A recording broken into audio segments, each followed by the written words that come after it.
Sorry if the shot looks crooked at the moment. I'm just parked, so I gotta get the fuck out of here. So, being parked, all the spots here are like tilted, like the way the hill is built here.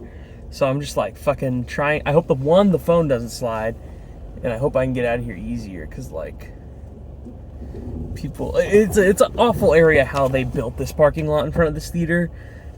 It's not really meant for a theater, is how I would say it. Like, when you're getting out of a packed theater, it's pretty hard to get out. Like, say fucking Avengers Endgame was premiering here right now, and you just got out of like the 7 p.m. Thursday night screening, it'd be fucking impossible to get out of here. I'm lucky enough to get out of here during just Creed 3, which is definitely not as big of a movie, say, as other ones, but it's going to be pretty big. I think this is going to be a successful film, obviously. The Creed franchise has kind of the Rocky franchise, now dealt into Creed, has kind of always thrived. They've always been pretty successful for the most part. I don't think there's been an unsuccessful one. I think they're just so easy to like, and they're easy crowd pleasers that the entire crowd is going to come see them no matter what cost, as long as they don't hear it's like fucking terrible. I mean, I'd say Rocky 5 is pretty terrible, but as long as other people don't hear that, I don't think they're gonna have a problem showing up to Creed 3. It's Michael B. Jordan's directorial debut, so like, people are gonna be interested. I was interested. I was like, this is his directorial debut, and he's jumping into the third film in his side of the franchise, of this giant franchise that is kind of beloved to a lot of people, and I was just like, I wonder how he's gonna handle it. I'm curious, like, what direction he can bring. And I gotta say, his direction with the actors is very strong. Obviously, he's great in the movie. He's a good actor, come on. But the real standouts, at least to me, in terms of performances in this one, were Jonathan Majors, and I really like Tessa Thompson. I always say she's really good in these Creed movies, more than I get to see her in other dramas. She tends to be good. I guess in the Marvel Universe, her character is just so simplistic that I haven't really come around to loving that character, but when it comes to her emotional performances and her dramatic performances, she fucking crushes it. She brings it every time. And I'll be real, she's really fucking good here. And the bit she has, most of the drama in this one isn't related to the family, because one thing I enjoyed Creed 2, but it is like 20 minutes too long, and it's weird to have a villain focus of a backstory, and that kind of forces Creed to be into the fight. Like, Creed has to fight Drago Stein. He doesn't really want to, but it's kind of like the throw up there, and there has to be a threat. And it's the same way that,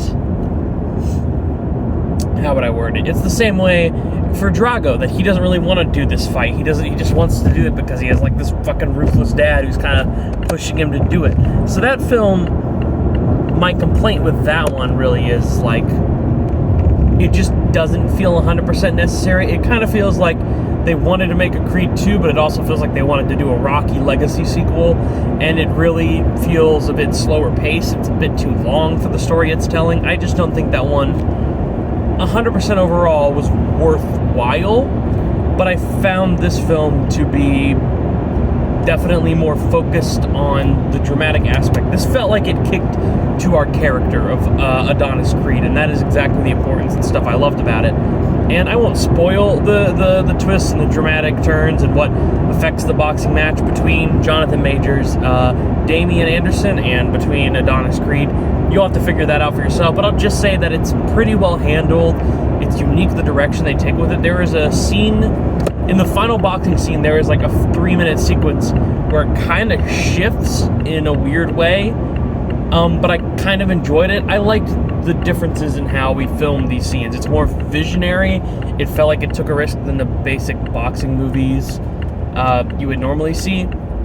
And I kind of respect that it was different. Whether it worked all the way for the audiences or not, it did work for me. And it seemed like the audience enjoyed the movie. I mean, hell, someone got punched really loud, people in the audience cheered, whoever, like when you wanted the person to win who won, and shit like that. Like when stuff happened that you wanted to happen, the audience was into it. And so it has to be given for that. And it's also an emotional film. And while there's some plot hole, there's one plot hole, like something that happens in the third act where I'm like, if this just didn't go down this way, almost nothing would have like apprehended from it. Nothing would have came about it. But other than like a few little story issues I have, the fact that it can't develop everyone because there's a lot of characters it's trying to juggle. I think the main goal this movie wants to do is juggle the relationship between the past story of Adonis Creed and Damon Anderson, played by Jonathan Majors and Michael B. Jordan, and that part is great. The boxing scenes are great. So if you just have good boxing scenes and you have that great story and the great chemistry, I think it's more dynamic than anyone expects. In my opinion right now, this is probably my favorite film of the year, even with my complaints are very minor. I really fucking liked it. I don't know if I've been given that vibe like I really liked it, but I really liked it. There's so much to enjoy here. I found myself crying. I found myself being excited. I want to go check this out again in IMAX. I saw this in the big theater at Look Dine-In, and Look Dine-In Cinemas has this thing called Look PX, which is like their premium format. And while it is a bigger screen, better sound, it's not IMAX. It's like, and I know there are sequences shot in IMAX. I'm sure this is cool in Dolby, but I want to see those sequences that were shot in IMAX just because they were, shot in IMAX. So I will be checking this out again. My dad eventually wants to go. We just can't be doing it this Friday. That's why I ended up going to this early screening tonight. It's now midnight. I went to the 9:50 p.m. one because I had to go to work. But the crowd there enjoyed it. It was like a packed theater and a pretty big theater. I think Creed's going to be a very successful movie. Creed 3 is extremely entertaining. I found it emotional. I found it unique at parts. And even though I have my few complaints with it, I won't spoil them really because they would have to get into spoiler territory for me to talk about them. I heavily recommend it. It was a great time out at the theaters. And I own all the Rocky movies on Blu-ray, and I own Creed 1 and 2 on 4K, and I can't wait to get the 4K of this one put right next to those two and enjoy them. When I was walking out, I did hear people say that they thought this was probably the most easy-to-hate villain of the 3 Creed movies, and I'm like, I guess that's true.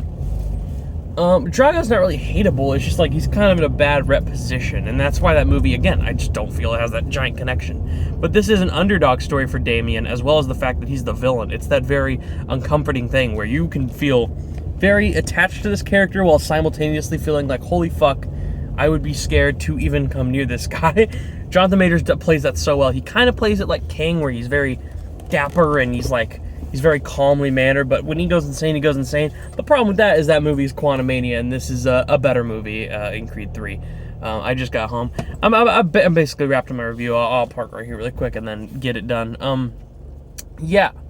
What to say? I basically said it all. I really enjoyed this film. There's a lot to like here. The boxing scenes are great. Michael B. Jordan's directorial debut is really good, and it's my favorite film so far this year.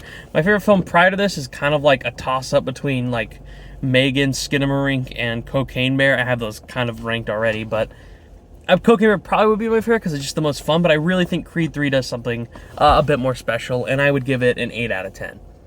And with that being said, that is the end of my review. I hope to review Operation Fortune, which is finally getting its fucking US release right now. And I also hope to be reviewing, what else this week? Oh, I'm seeing the new Children of the Corn film. So I hope to discuss that, even though I've heard some negative things. So stay tuned for those reviews. And this fucking Friday, oh my god, 2 days away, our 2 hour and 40 minute Scream video is 2 hours and 20 minutes.